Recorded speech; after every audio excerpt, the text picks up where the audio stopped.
फिर आता है सिंबल। सिंबल क्या हो गया? सिंबल से आपका मतलब कि निशान, कि कैसे पता चलेगा? It is not possible to indicate the complete image of buildings, mountains, rivers etcetera. So symbols like colour, shade, shape, line are use to indicate these item. तो ये हमारे लिए पॉसिबल नहीं है कि हम पूरी बिल्डिंग की फ़ोटो बनाएं या इमेज बनाएं, शक्ल बनाएं, तो या दरिया की शक्ल बनाएं या किसी पहाड़ की बराबर शक्ल बनाएं। तो हम क्या इसकी जगह इस्तेमाल कर रहे हैं मैप में? अब मैप इतना छोटा है कि आप इसमें इतनी बड़ी बड़ी बिल्डिंग नहीं दिखा सकते या बड़े बड़े पहाड़ नहीं बता सकते। तो आप क्या कर सकते हैं? हम उनकी जगह सिंबल्स इस्तेमाल यूज़ करते हैं, कुछ निशान इस्तेमाल करते हैं।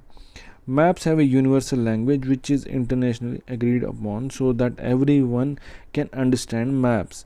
तो maps जो है वो यूनिवर्सल लैंग्वेज है। यूनिवर्सल मतलब पूरे वर्ल्ड में वो उसको माना जाता है। क्यों?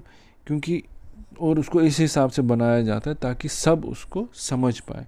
अब मान लो इंडिया में घास को ग्रीन लिखते हैं, ग्रीन कलर करते हैं, ठीक है। वहीं पे अगर हम अमेरिका जाएंगे तो क्या वहाँ पे अगर रेड करेंगे घास को तो हम कंफ्यूज हो जाएंगे कि इसका मतलब क्या है। तो इसीलिए इसको पूरी दुनिया में एक जैसा ही रखा है। Various colour combinations are known और are also used, for example blue indicates water, yellow indicates plateaus etc. तो इसीलिए क्या अलग अलग कलर या रंगों का इस्तेमाल किया जाता है। जैसे ब्लू जब हम मैप पे देखते हैं इसका मतलब कि वो पानी है। तो अब ये कुछ ऐसे दिखाया। रेलवे के लिए देखिए मैंने आपकी बुक से ही लिया है। रेलवे लाइन के लिए इस तरह के सिंबल इस्तेमाल किए जाते हैं। रोड्स के लिए ये मेटल्ड है, ये अनमेटल्ड है, मतलब कच्चा रास्ता। बाउंड्री मतलब इंटरनेशनल पे ऐसे होंगे, स्टेट पे थोड़े पतले होंगे और डिस्ट्रिक्ट पे ऐसे होंगे। फिर रिवर के लिए वेल, कुएं के लिए, टैंक के लिए, कैनाल के लिए, तो इस तरह के अलग अलग। फिर ये आता है टेंपल, चर्च, मास्क, छतरी, तो ये है मंदिर के लिए, ये गिरजाघर के लिए, ये मस्जिद के लिए, तो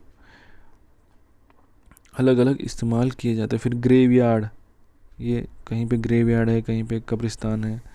फिर ट्रीज एंड ग्रास, पेड़ और घास के लिए अलग अलग सिंबल इस्तेमाल किए जाते हैं। तो ऐसे कुछ होता है। फिर आता है स्केच। स्केच क्या हो गया? स्केच से आप जब आपके नाम सुनते हैं, स्केच का मतलब कुछ मैप, कुछ बनाना, कोई डायग्राम बनाना। स्केच क्या होती है? Rough diagram. जैसे हम कभी बोलते हैं हम किसी का स्केच बनाएंगे, एक तरीके से ड्राइंग बनाएंगे। Sketch is a image drawn based on memory and spot observation and is not to scale. तो स्केच क्या होता है? अपने दिमाग में, हमारे दिमाग में कुछ हो तो हम उस हिसाब से बनाते हैं। जैसे पेड़ की हमें स्केच बनाना तो हम पेड़ को अपने हिसाब से बनाते हैं, पत्ते बनाते हैं, टहनियाँ बनाते हैं। तो वैसे एक रफ़ आइडिया होता है किसी जगह का, ठीक है। और यहाँ तो ये होता है कि हम कभी बोलते हैं कि ज़रा हमें अपने स्कूल का रास्ता दिखाओ, तो हम अपने मैप एक रफ़ डायग्राम बनाते हैं कि हाँ ये है, आगे 3 गलियां हैं, मैप में बताएंगे। फिर आगे राइट साइड पे मस्जिद होगा, फिर आगे लेफ़्ट साइड पे 2 दुकानें होंगी, फिर आगे सीधा रास्ता है, सीधे रास्ते पे राइट ले लेना, फिर लेफ़्ट साइड पे हमारा स्कूल होगा। तो ऐसे कुछ हम रफ़ डायग्राम बताते हैं। तो ऐसे ही कुछ एक डायग्राम है। अब ये देखिए यहाँ पे ये चर्च है, ये यहाँ पे मस्जिद है, ये पेड़ पौधे हैं, ठीक है। तो ये लिखा हुआ है, रिवर लिखा हुआ है यहाँ पे, ये कब्रिस्तान है, ये स्कूल है। तो ये सब, ये देखो मैप में यहाँ पे नॉर्थ भी लिखा है, दैट मीन्स हमने मैप ऐसे पकड़ना है। तो ये एक सुंदरपुर विलेज है, सुंदरपुर गांव है, उसका एक स्केच बनाया हुआ है, ठीक है। तो ये है सड़क है, ठीक है, अलग अलग कुछ डिफरेंसेस बनाए। ये रेलवे ट्रैक है।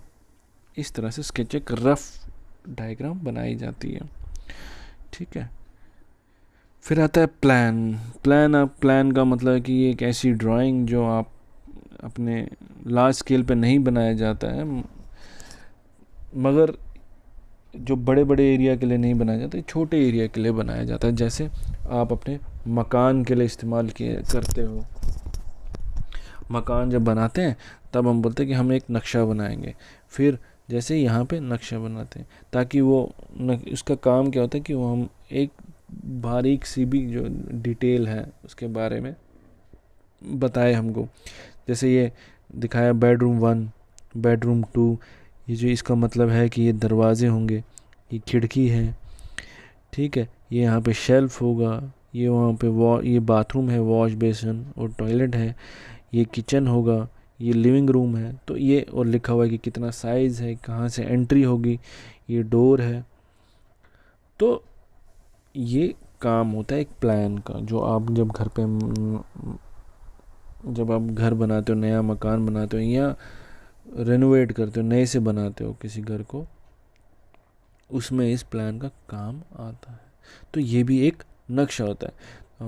अमूमन आपने सुना ही होगा कि हमने घर का नक्शा पास करवा दिए थे, तो वो उसका मतलब है कि हमने ये नक्शा उसको दिया, सरकार को दिया, तो उन्होंने ये नक्शा पास कर दिया, ठीक है। तो ये है मैप का पूरा डिटेल। अगर कोई दिक्कत हो प्लीज़ मुझे बताएं, मैं आपकी मदद करूँगा, ठीक है। थैंक यू सो मच बच्चों।